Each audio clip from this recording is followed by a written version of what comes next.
Halo Tribuners, salam jumpa di Tribun Ambon hari ini edisi 26 Juli 2024. Selama beberapa menit ke depan, kami akan menghadirkan sejumlah informasi terupdate dari kota Ambon dan sekitarnya. Bersama saya Tanita Patesina dan inilah Tribun Ambon hari ini. Kita mulai dengan berita pertama. Sebanyak 3 ton miras jenis Sopi tidak bertuan diamankan Polres Tual. Kepolisian Resort Tual Provinsi Maluku mengamankan sebanyak 79 jerigen minuman keras tradisional jenis Sopi tidak bertuan di wilayah perairan Desa Tamedan, Kecamatan Dula Selatan. Puluhan jerigen tersebut berisi masing-masing 35 liter sehingga total 3 ton Sopi. Kapolres Tual AKBP Adrian Tuuk dalam keterangannya mengatakan untuk sementara pelaku masih didalami pihak Polresta Kota Tual dan akan diganjar sesuai dengan aturan yang berlaku. Sementara itu, Kasat Narkoba Polres Tual AKP Ricardo Spana menjelaskan pada awalnya mereka mendapatkan informasi dari sumber yang terpercaya ihwal pengiriman miras jenis Sopi dari Pelabuhan Larat Maluku Barat Daya menuju Kota Tual. Menurutnya setelah melakukan pengembangan lebih lanjut terkait informasi yang didapatkan, tim Opsnal Satuan Riset Narkoba lantas bergerak menuju Desa Tamedan, Kecamatan Pulau Dua Utara, Kota Tual. Kata Rikardus, dalam kasus ini modus operandi yang dilakukan yakni jerigen diikatkan dengan tali dan dibuang ke wilayah laut Desa Tamedan. Dirinya menambahkan untuk pemilik sendiri masih dalam proses pengembangan. Untuk diketahui, press release yang digelar oleh Polres Tual juga menghadirkan perwakilan pemerintah daerah Kota Tual juga tokoh lintas agama setempat. Dari Sat Narkoba Polres Tual terkait penyalahgunaan atau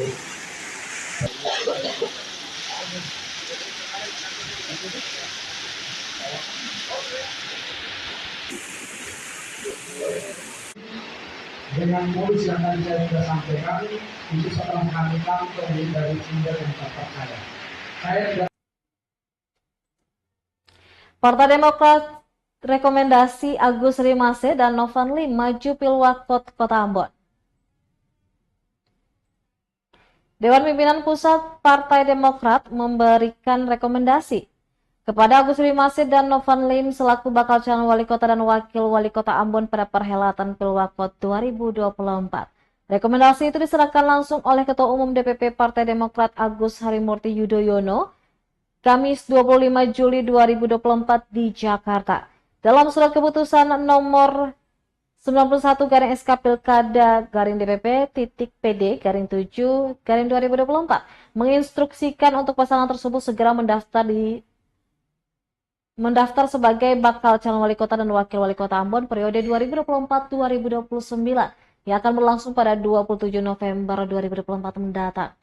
Sebelumnya Agus Rimase telah memilih Novan Lim sebagai pasangannya di Pilwakot Ambon dan hal tersebut disampaikan dari Rimase saat dikonfirmasi Tribunambon.com melalui telepon Selasa 23 Juli 2024 lalu. Saat ditanya terkait alasan meminang Novan Lim sebagai pasangan, Rimase belum merespon. Diketahui mulanya Agus Rimase berencana duet dengan Rosita Usman di kontestasi Pilkada Kota Ambon. Bahkan keduanya pun telah mendapat rekomendasi dari Partai Amanat Nasional. Sayangnya Agus mengubah haluan dengan memilih Novan Lim sebagai bakal calon wali wakilnya. Si Maluku.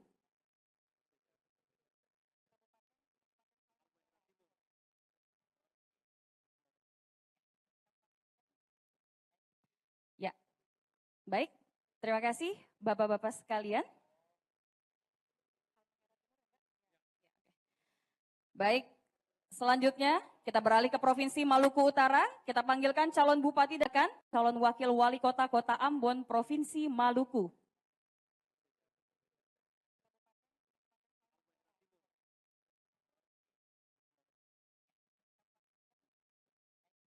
Ya, baik.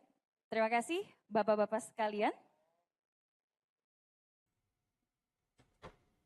Bukan rekomendasi, ternyata video beredar FCT hanya terima piagam penghargaan dari Megawati. Bakal calon Gubernur Maluku Febri Calvin Teteleta atau FCT dikabarkan telah menerima rekomendasi dari DPP PDI Perjuangan. Kabar tersebut diketahui melalui video beredar berdurasi 30 detik pada sejumlah laman media sosial Kamis 25 Juli 2024. di mana dalam video tersebut terdengar namanya disebutkan oleh pemandu acara dan muncul pada layar di panggung dengan bertuliskan Maluku Bacagup Febri Calvin Tetelepta. Setelah namanya disebutkan, disusul nama lain seperti Javed Jemi Patiselano dari Seram bagian timur, Samson Atapari dari Seram bagian barat, dan lainnya. Menanggapi video tersebut, pengurus DPP PDI Perjuangan menjelaskan bahwa kabar tersebut tidaklah benar. Saat ini rekomendasi PDI Perjuangan belum dikeluarkan, sehingga video yang beredar bahwa FCT telah meraih rekomendasi dari Partai Wong Cilik itu tidak benar. Dijelaskan dalam video tersebut, FCT hanya menerima piagam penghargaan dari Ketua Umum DPP PDI Perjuangan Megawati Soekarno Putri. Pasalnya FCT sudah turut berpartisipasi bersama partai berlambang banteng moncong putih itu. Piagam penghargaan itu diserahkan bersamaan dengan penutupan acara pelatihan nasional pemenangan Pilkada tahun 2024 yang dilaksanakan di Cisarua, Bogor 22 hingga 25 Juli 2024. Dia berharap informasi ini dapat tersampaikan agar warga tidak salah paham.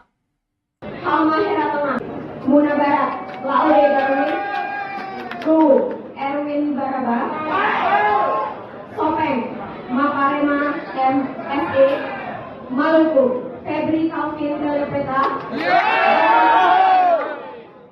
Seram bagian timur, Javed Jemi Patiselano, Seram bagian Maluku, Febri Calvin Telepeta,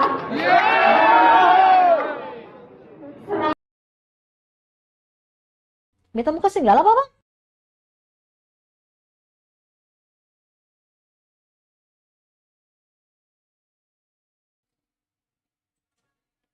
Kita beralih ke berita selanjutnya. Tribunnews Said Latuk Konsina mengakui ada titik terang dirinya direkomendasi PDI Perjuangan maju Gubernur Maluku.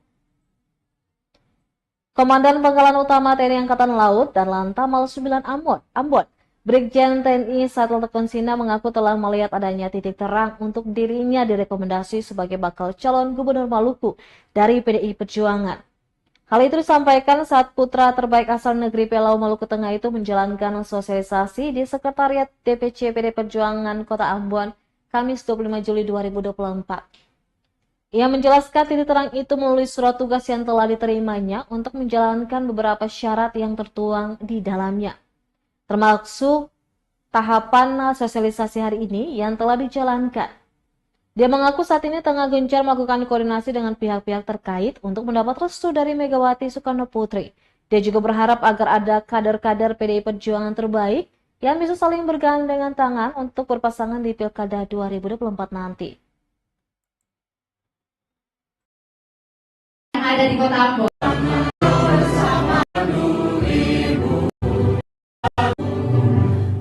Dan berproses di PDB sampai saat ini kita sedang menunggu sampai dengan keluar rekomendasi. Ya tidak salahnya dan merupakan bagian dari surat tugas yang diberikan kepada saya untuk juga mempertanding pada DPC. Ini sudah saya laksanakan pada siang hari. Nanti ke depan juga akan kita teruskan ke DPC yang lain-lain tentunya. Nanti tentunya akan kita lihat waktu. Mudah-mudahan dalam waktu dekat bisa terlaksana. Dari apa yang kita sampaikan tadi, tentunya saya sudah menyampaikan keinginan saya sudah menyampaikan latar belakang saya untuk bergabung itu. Ternyata ada respon baik juga dari kawan-kawan sekalian. Tentunya ke depan ini akan terus kita kolaborasi. Jika nanti DPC untuk memberikan rekomendasi kepada saya, kita ada langkah-langkah lagi, strategi lagi yang kita laksanakan. Kita yang lebih meyakinkan untuk kita semua bisa bersama-sama satu barisan dengan beliau. Kepada Bapak Wakil ada satu, di mana setiap kecamatan 11 orang. Pengurus ranting, kami punya 53 ranting yang ada di kota. Dan permohonan maaf kepada teman-teman pengurus PAC dan ranting yang hadir pada siang hari ini karena mereka sudah menunggu Bapak dari jam 10 pagi. Izin Pak menyampaikan dan mungkin keterlambatan, ada sedikit keterlambatan dari beliau, maka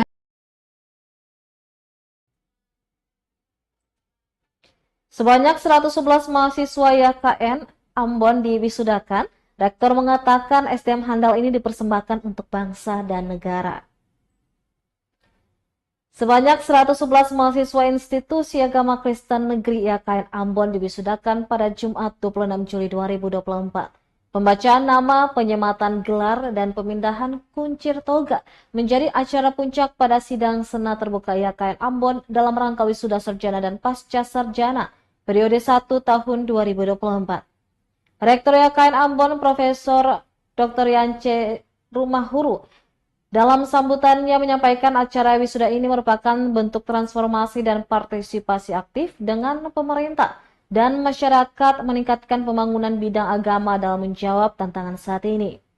Disebutkan Profesor Yance, keberadaan kelembagaan IAKN sebagai perguruan tinggi keagamaan negeri atau PTKN merupakan mitra strategis pemerintah dan masyarakat yang harus berkolaborasi melakukan inovasi, mengembangkan ilmu pengetahuan, teknologi, dan seni. Kata dia, sejauh ini IAKN Ambon telah bersinergi bersama pemerintah dan masyarakat untuk membangun kolaborasi melalui program Tridharma Perguruan Tinggi Keagamaan Negeri, menjawab tantangan pembangunan bidang agama.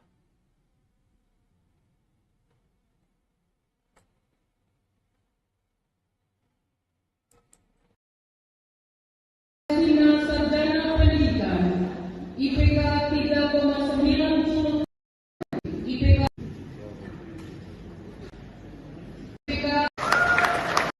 KSP berkoordinasi dengan lintas kementerian, kami melakukan pertemuan di KSP dan itu sudah dimediasi, sehingga harapannya bahwa kalau selama ini belum ada institut agama, belum ada Universitas Kristen Negeri di Indonesia, maka IAKN Ambon yang telah memenuhi syarat bisa menjadi Universitas Kristen Negeri yang pertama di Indonesia.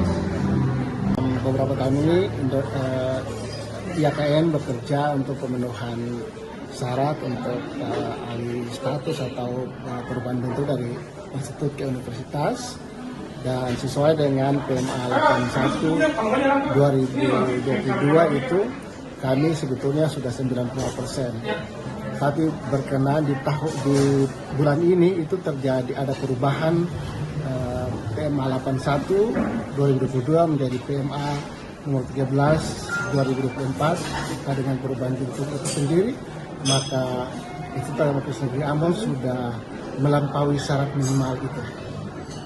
Karena itu kami dalam waktu dekat segera menyampaikan proposal revisi untuk diajukan ke Kementerian Agama, ke pemerintah ya Kementerian Agama, dan akan ikuti prosesnya. Kami pada bulan lalu juga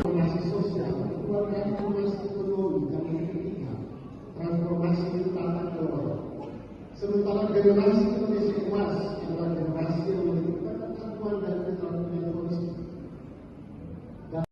Ini bukanlah akhir, namun awal dari gerbang kehidupan yang masih panjang dan terus bertumbuh.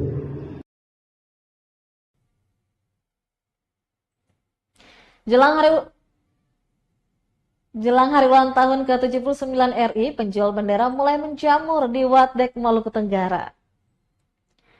Semarak Hari Kemerdekaan Indonesia mulai terasa menjelang mendekati bulan Agustus 2024. Jelang HUT RI ke-79, penjual bendera dadakan mulai menjamur di ruas Jalan Jenderal Sudirman, Wadek, Kecamatan Kiai Kecil, Kabupaten Maluku Tenggara. Bendera yang ditawarkan antara lain bendera merah putih dengan beberapa ukuran, bendera background yang biasanya dipasang pada instansi perkantoran. Selain itu juga terdapat bendera umbul-umbul yang biasa menghiasi pemukiman warga. Meski telah menjamur di kawasan Wadek, keuntungan dari penjualan bendera saat ini masih belum terlihat. Hal tersebut dikemukakan oleh Mas Abdul, penjual bendera dadakan asal Jawa Barat yang sudah sering mangkal di depan Perum PDAM Langgor jelang hari ulang tahun Indonesia. Dikatakan biasanya ramai penjualan bendera saat memasuki awal bulan Agustus, dengan puncak penjualan pada sekitar kurang dari H-10 hari kemerdekaan. Dirinya berharap bagi yang mau membeli umbul-umbul dan lainnya bisa merapat ke depan PDAM Wadek.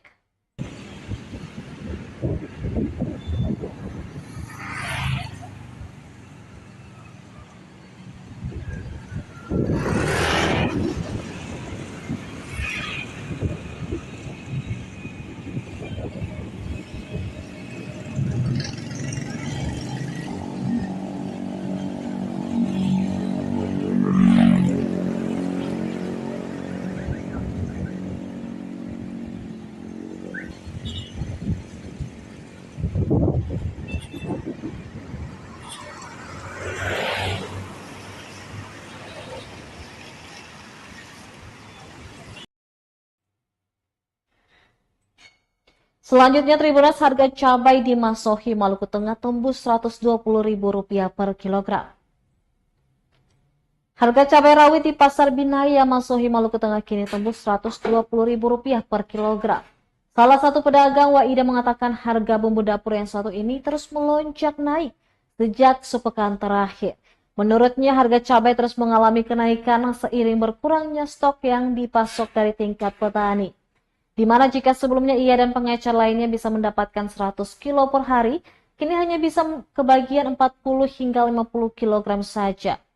Selain cabai rawit, cabai keriting juga dilaporkan naik harga. Biasanya dijual per kilo Rp60.000 hingga Rp65.000. Kini naik menjadi Rp70.000 per kilogram. Sedangkan untuk bumbu dapur lainnya seperti tomat justru turun harga dari Rp30.000 menjadi Rp20.000 per kilogram.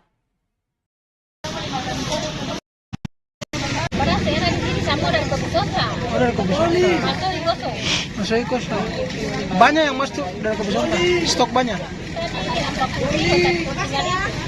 Oh, berarti sedikit saja yang masuk stok tadi. Biasanya kan Oke.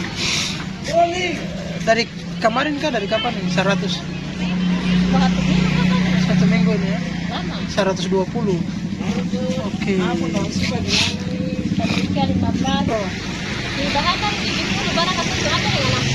70. Kalau kata opor 65. Jadi 70 ya? Tomat naik lah. Tomat turun harga 20. Oh? Biasanya kan 25 30 kan. Sekarang berapa? 20. 20. Mau tomat begitu. Kadang aku ambil 17 kan. Oke. 18. Tapi stok cili memang lagi kosong ya? Memang stok ini kosong dari kosong. Itu kenapa itu? Tahu akal langkah lain masa saya ada tuh. Oh, di masa saya ada. Ini ketong ambil dari jauh-jauh, ada di Surabaya.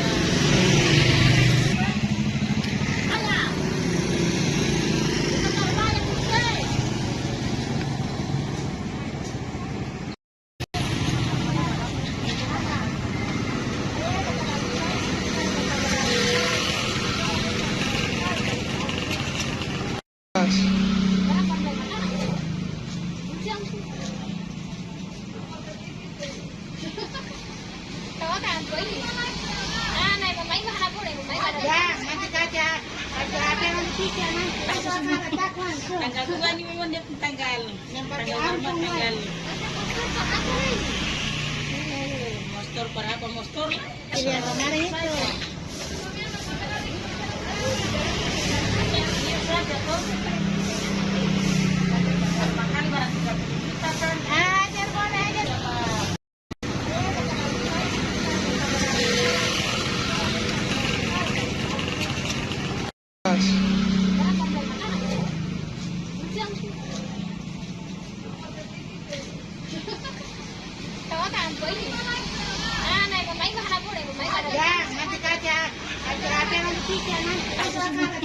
Tanggal 2 ini memang dia tanggal. Yang tanggal. Mostor para apa mostor? Iya, kemarin itu.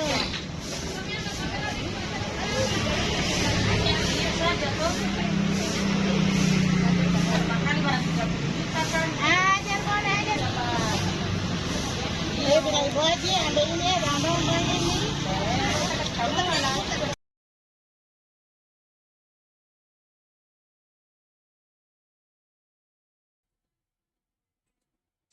Tangkapan ikan kawalinya melimpah di desa Seid Pulau Buru. Nelayan mengatakan ada 100 loyang terjual. Nelayan dari desa Seid, Kecamatan Teluk Kayeli, Kabupaten Buru menikmati hasil tangkapan ikan yang melimpah. Labaya, 39 tahun, salah satu nelayan setempat membenarkan peningkatan hasil tangkapan ini. Yang menjelaskan cuaca yang mulai membaik menjadi faktor utama di balik melimpahnya tangkapan ikan mereka. Para nelayan juga berhasil menjual hingga 100 loyang ikan. Satu loyang ukuran besar dijual Rp500.000, untuk loyang ukuran kecil dijual Rp450.000. Ia menceritakan nelayan Seid menjaring ikan sekitar pukul 4 sore hari. Hanya berselang 1 jam saja, mereka sudah membawa hasil tangkapan ikan ke Namlea untuk dijual. Namun ia juga menyadari hasil tangkapan ini sangat bergantung pada kondisi cuaca. Pantai Merah Putih di Kota Namlea, Kabupaten Buru menjadi lokasi utama penjualan ikan hasil tangkapan ini. Terlihat pembeli mulai membanjiri pantai tersebut untuk mendapatkan ikan segar dari nelayan Desa Seit.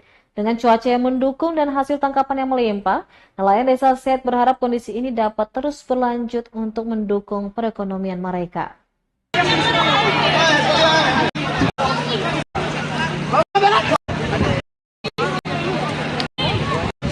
Bilang don tarbe tembok jangan ada angkat. Katong tiba jaring kan posisi jam 4 sore. Jadi katong dapat rahmat sekitar ikan 2 bodi. Kalau perkirakan ikan itu sekitar 100 paten 2 bodi itu. Jadi kita teman-teman kan ikut posisi di sini semua. Jadi katong lihat hasil yang ada di sini. Jadi katong dari Desa Seit cukup bersyukur sampai di Kabupaten Namlia ini baru bawa katong hasil sama-sama.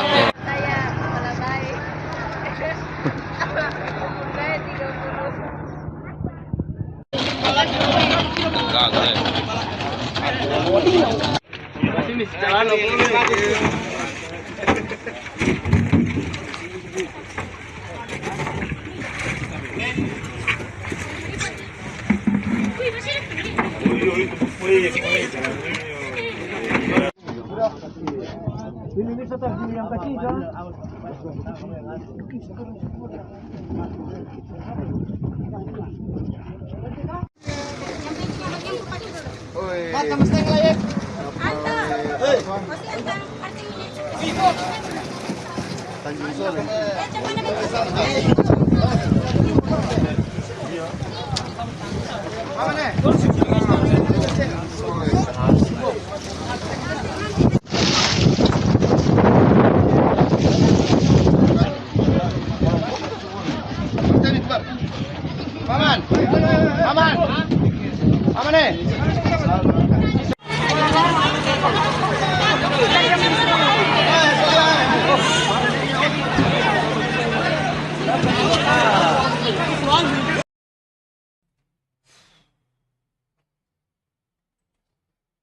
Delapan 18 tahun menarik beca di Pasar Namlea, Mang Oleh bersyukur bisa mendapatkan 100.000 per hari.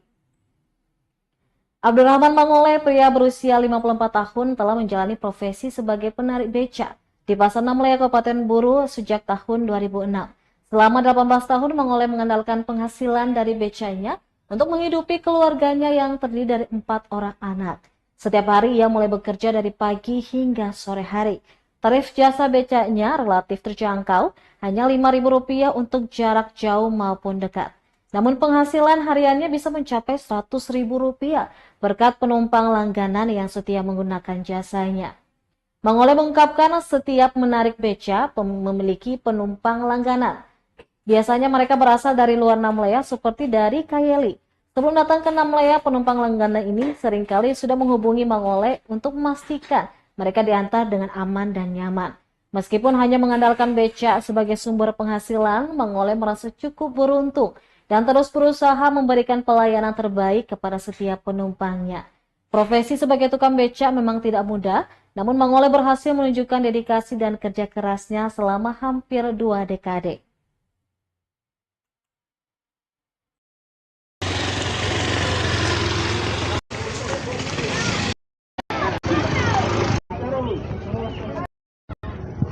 Saya mencari dalam satu hari pagi sampai sore, jadi waktu saya bawa itu tergantung masing-masing ada punya langganan di situ pagi sampai sore dalam satu orang 5.000 satu kepala 2 orang berarti 10.000 sehingga bawa barang lagi ada yang kasih lebih dari itu 15.000 sampai 25.000 itu sehingga dia kasih sayang pada abang beca sesatnya itu saya bawa penumpang sampai di feri lalu orang kasih saya macam 15.000 itu saya tidak minta orang yang kasih. Abang beca berapa? Beca bilang sudah di mana ibu kasih 15.000 kasih 20.000 selesai dia sudah lihat ini abang beca ini dia jujur ya karena bawa barang tadi. Abang beca kamu mau saya minta kamu punya nomor nomor HP. Bisa saja kalau ibu percaya saya, sini ibu kasih nomor HP buat saya. Habis itu nanti saya maunya kasabla dulu di KYD itu, selesai ke KYD, tinggal barang 2 hari atau 3 hari, orang sudah telepon itu.